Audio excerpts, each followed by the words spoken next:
Jumpa lagi Sobat Olahraga, semoga kalian selalu dalam keadaan sehat dan penuh semangat. Hari ini kita punya kabar terbaru seputar Timnas Indonesia yang sayang banget kalau dilewatkan. Berikut berita lengkapnya. Ula Romeni bikin pangling. Tampil tanpa seragam Timnas Indonesia di GBK. Ini alasan mengejutkannya. Diam-diam dipercepat. Proses naturalisasi Mauro Zijlstra tembus Kemenkumham. Jadi pelapis Ula Romeni di Timnas? Tapi sebelum kita masuk ke inti pembahasan, dukung dulu channel ini dengan menekan tombol subscribe. Dengan begitu, saya makin semangat menghadirkan berita-berita menarik untuk kalian. Ada pemandangan tak biasa di Stadion Utama Gelora Bung Karno saat laga pembuka Grup A Piala Presiden 2025 digelar pada Minggu, 6 Juli 2025 lalu.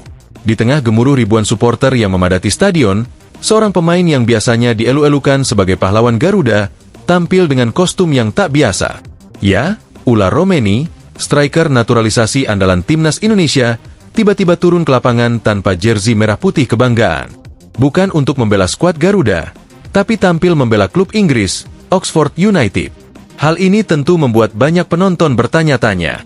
Bagaimana bisa Romeni, yang baru beberapa bulan lalu mencetak 2 gol penting untuk Timnas Indonesia saat melawan Cina di GBK, kini bermain bukan sebagai bagian dari skuad merah putih? Saat ditemui usai pertandingan, Romeni mengaku dirinya sendiri pun merasa ada yang janggal. Ini terasa agak aneh. Saya biasanya mengenakan kaos merah dan bermain untuk tim nasional saya, ungkapnya jujur. Namun di balik perasaan itu, Romeni tetap menikmati kesempatan langka ini. Ia menyebut bahwa bermain bersama Oxford United di GBK, di depan publik Indonesia, tetap menjadi pengalaman luar biasa. Saya juga senang bisa bermain bersama teman-teman saya di Oxford United. Saya sangat menikmatinya, lanjutnya sambil tersenyum. Dalam laga tersebut, Oxford United tampil meyakinkan dengan kemenangan 6-3 atas tim Liga Indonesia All-Star. Romeni memang tidak mencetak gol, namun kontribusinya di lini depan tidak bisa dipandang remeh.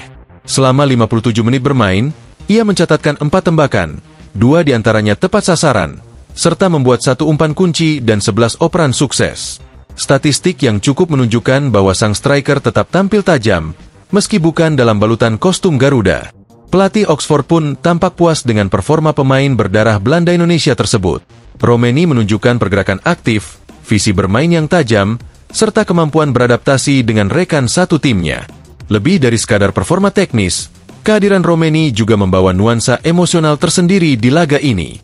Laga ini bukan cuma soal kemenangan atau statistik.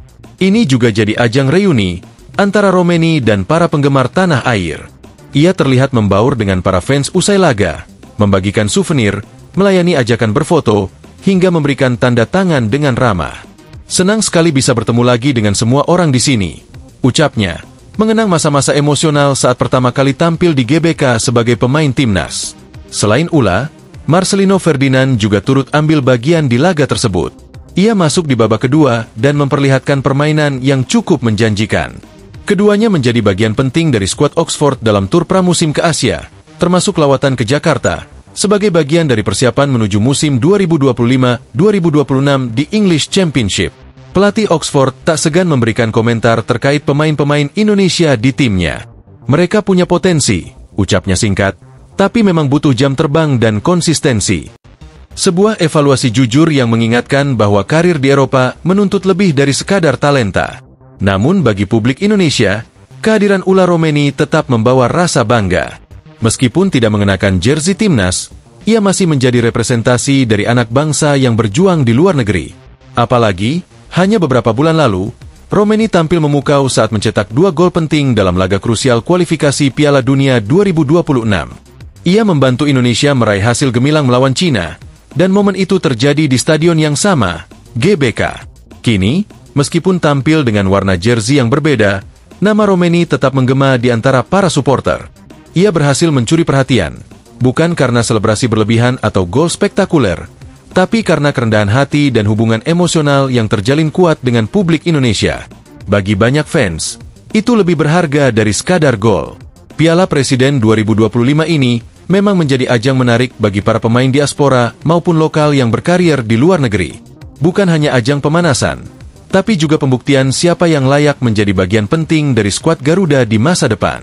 Dan sejauh ini, Ula Romeni telah menunjukkan bahwa ia bukan sekadar nama, tapi juga simbol harapan baru timnas Indonesia. Dengan usia yang masih muda, pengalaman di Eropa, dan kedekatan emosional dengan fans, Ula tampaknya siap menjadi ikon baru sepak bola Indonesia. Dan meski kali ini ia tak mengenakan merah putih, bagi banyak orang, Romeni tetap Garuda di hati. Diam-diam dipercepat. Proses naturalisasi Mauro Zijlstra tembus Kemenkumham. Jadi pelapis Ula Romeni di timnas? Striker muda berdarah Belanda, Mauro Zijlstra, kini resmi masuk jalur cepat untuk menjadi warga negara Indonesia. Pemerintah tidak main-main. Proses naturalisasinya kini telah mencapai tahap penting, masuk ke meja Kementerian Hukum dan HAM.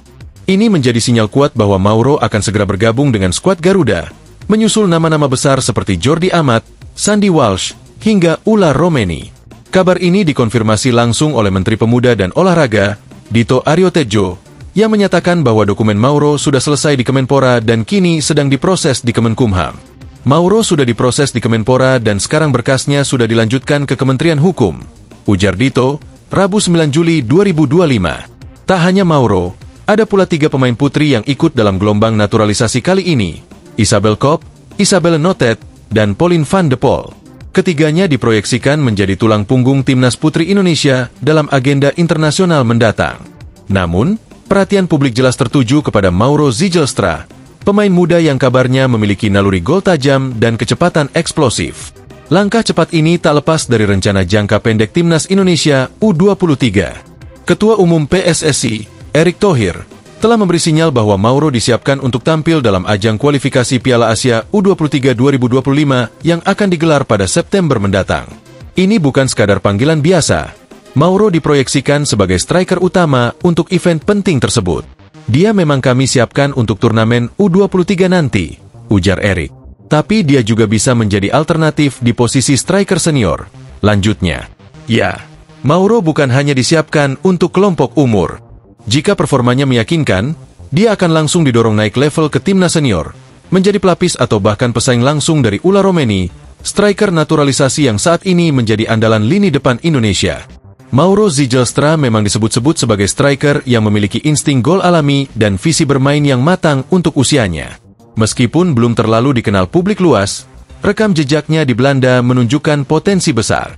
Bahkan, staf pelatih timnas Indonesia telah beberapa kali mengirim tim untuk memantau langsung perkembangan sang pemain.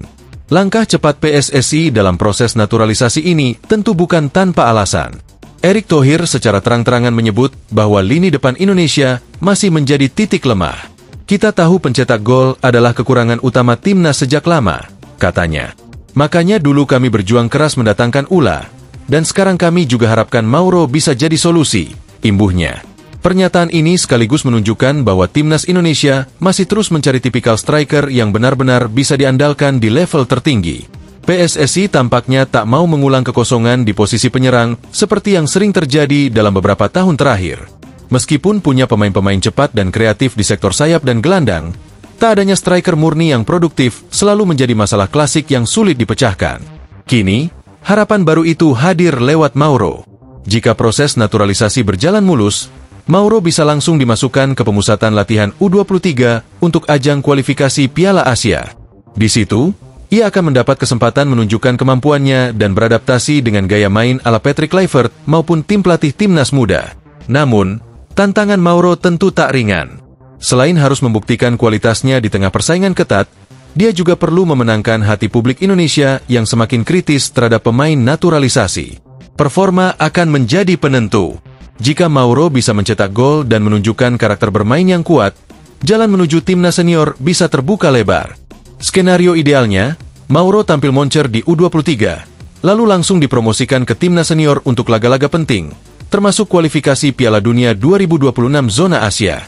Di situ, ia bisa menjadi pelapis bahkan pengganti ketika Ula Romeni tak tersedia. Lebih dari sekadar teknis, langkah ini memperlihatkan bagaimana PSSI kini mulai memanfaatkan naturalisasi sebagai proyek jangka panjang. Tak lagi menunggu pemain naturalisasi tua di akhir karir, PSSI kini membidik talenta muda yang bisa dibina sejak awal. Jika semuanya berjalan sesuai rencana, nama Mauro Zijlstra mungkin akan menjadi bagian penting dari generasi baru sepak bola Indonesia. Dan siapa tahu, dalam waktu dekat, kita akan melihatnya berdiri sejajar dengan Marcelino Ferdinand, Ivar Jenner, Justin Hubner, hingga Rafael Struijk. Masa depan timnas ada di depan mata, dan Mauro bisa jadi salah satu kuncinya. Nah, itulah pembahasan kita kali ini. Semoga bisa menambah wawasan dan memberikan informasi yang bermanfaat untuk kalian semua. Jangan lupa terus dukung channel ini dengan like, share, dan subscribe agar kami semakin semangat menghadirkan konten menarik lainnya. Sampai jumpa di video selanjutnya. Tetap semangat dan dukung terus sepak bola Indonesia. Terima kasih.